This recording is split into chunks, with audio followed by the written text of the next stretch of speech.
What's up, YouTube? It's Nooch the Console Samurai, and today I'd actually like to talk about gaming crashes. And when I say gaming crash, I don't mean the network went down and I can't get on Call of Duty. I mean industry-wide, massive financial failure, like a stock market crash. Back in the 80s and 90s, the first gaming crash was due to a massive drop in customer confidence in the entire industry.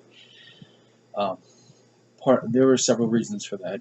There was the good games and the bad games were indistinguishable from one another. It was kind of a minefield of bad games, few good games mixed in, with far too many consoles, and just any game that could be programmed was being released. Now, the reason I'm bringing this up is because very early this morning, another YouTuber by the name of Boogie2988, he made a video naming a second gaming crash, which hasn't happened, but he draws several parallels to certain events of the 80s and 90s and things he sees now, implying that he does actually foresee this coming in the near future, although he never actually says it. And to be honest, I disagree. I don't think that we have a second gaming crash looming on the horizon. Will there be one? Most likely, yes. At some point, I'm sure the industry will either collapse or go through a massive evolution. That's just the nature of things. However, he does have a point. There are a lot of similarities between the events that led up to the first gaming crash and pretty much what you see on gaming websites now. For instance, as I said, it was pretty much a minefield of really bad games that had a few good games mixed in. There's really three major violators for all these trends and all these warning signs, however you want to put it. The first one is the game developers. As I said, there was a lot of really bad games, which game developers, they're putting out a lot of bad games recently. And it's not just the AAA titles. If you look at a lot of independent releases, actually are pretty bad because they tend to think of themselves more as artists than game developers. So what they do is they create a piece of digital art that's not a game, and they shoehorn the game into it. Now, I'm not saying this is true of all games, I'm just saying I do see a fair share of that. And also, another thing I see a fair share of is games that are not fun to play, and they don't look very good either. They're just bad games all around. Now, one of the biggest contributors to this is unfortunately Steam.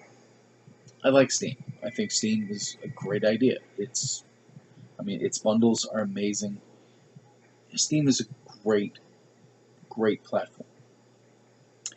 But it also has its negatives, which is its contribution to releasing really bad independent games, which ID at Xbox does, PlayStation does it, they all do it.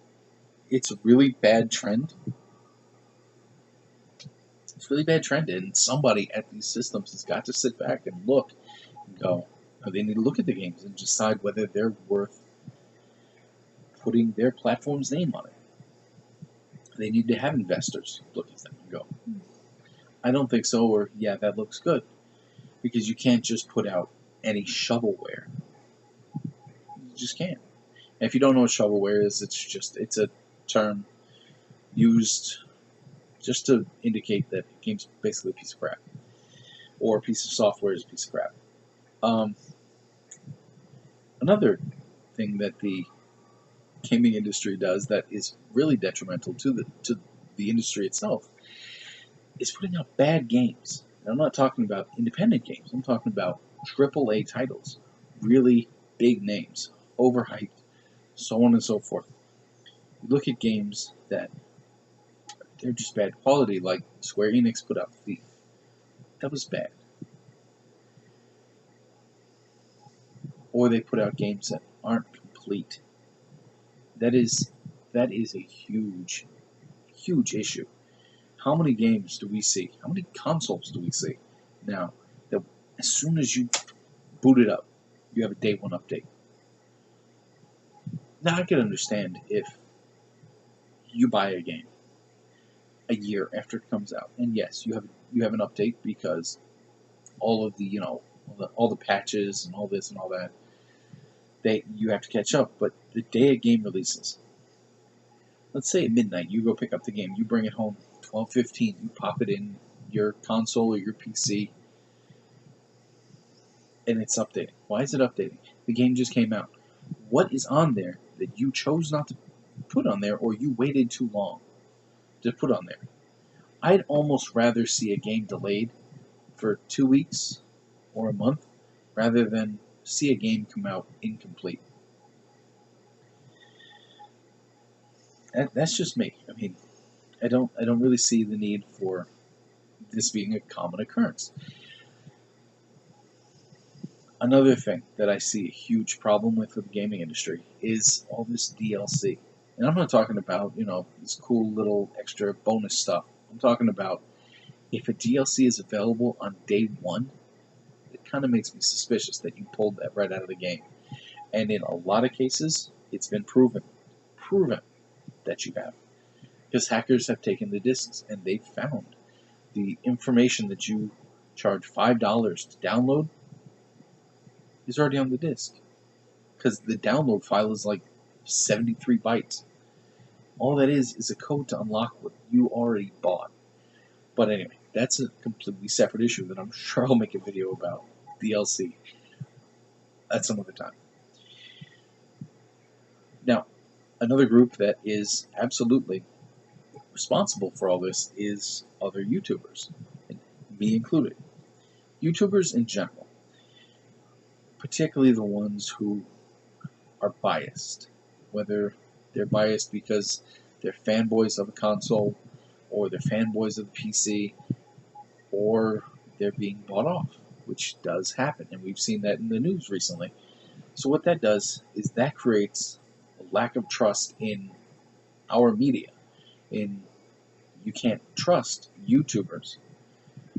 They are far and few between the ones who you can't trust, but because it's kind of difficult to tell sometimes, unfortunately, it tends to reflect poorly on the ones that are good.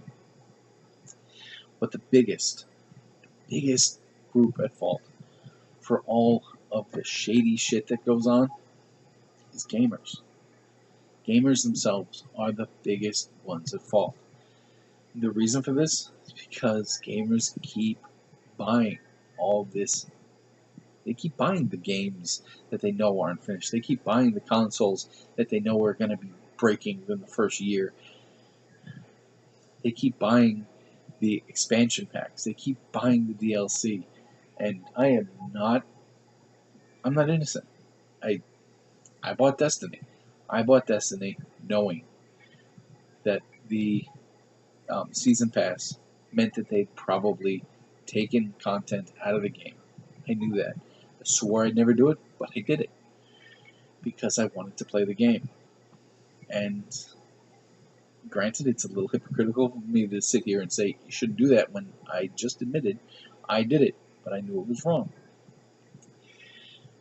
Until we learn, as a group, to vote with our wallets, which I did do with the Xbox One, because I objected to the fact that they were forcing the camera on us. I waited until one came out that had no camera. I refused, because I didn't like the way Xbox did business with the Xbox One when it first came out, so I refused to buy it. I decided I would wait, and I advise all of you to do that. I'm not saying wait on the Xbox. I'm saying if you don't agree with the way a company handles their game releases, if you don't agree with the way a gaming company handles their consoles, if you don't like the way a company does something, don't reward them by buying their game or buying their console. Vote with your wallet. That's what I mean. If you're against it, don't buy it. They'll get the point.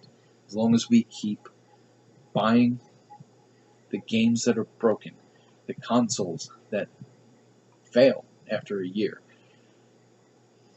the discs that have 20% cut out and charged to us later, as long as we keep doing this, they're going to keep doing it. They're going to keep bending us over on this. So, while I don't think we have another gaming crash looming on the horizon, I do see that the habits that we are enforcing as gamers are absolutely contributing to this behavior. The independent games that suck, don't buy them. If you do buy them and you find out they suck, try to get your money back. Somehow, if you get your money back, Steam will get their money back too. Don't worry about that. A company like that, they'll get theirs back. Somehow. That's all I'm saying. Just vote with your wallet. I don't think there's a gaming crash. This kind of became more about customer advocacy than whether there was going to be a gaming crash, but the two are heavily intertwined. First gaming crash happened because consumers didn't feel like they could trust the companies. Maybe we shouldn't trust the companies now. Maybe we should take them to task for the things that we find as bad. But anyway, once again, I am the Console Samurai, and I will see you around.